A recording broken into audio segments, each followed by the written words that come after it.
I got a Dewalt 801. I did a 1/4-inch anvil to 1/4-inch anvil conversion.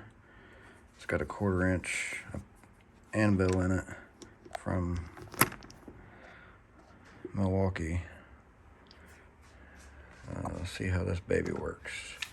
They make a 3/8 already, the 902. So I just bought a 801 and did a conversion on it. It wasn't easy, let me tell you. There's a few modifications, but I tried to get a hold of Dewalt and have them make something like this with a 1/4-inch anvil, and of course they wouldn't do it because I use 1/4-inch all the time on working on old stuff and good. But yeah, let's see how this baby works.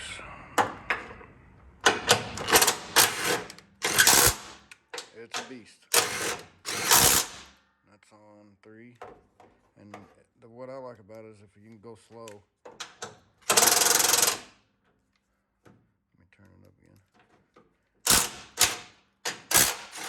And then you can turn it down to 1 to where it just runs the bolts down. And when you're doing on top of the motor stuff, I don't know why they would make something like this. It makes no sense. Because I know a bunch of people would buy them, the 1/4-inch stuff. I use 1/4-inch on top cars all the time. Has plenty of power. Probably break that bolt off if I let it. But yeah, that's pretty neat. So I'll just show everybody what I made.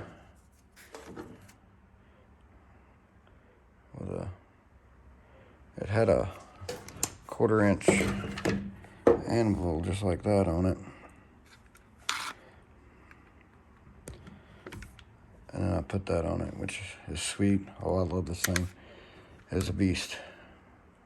I would buy it if somebody made it. But yeah, just thought everybody see that. Thanks for watching.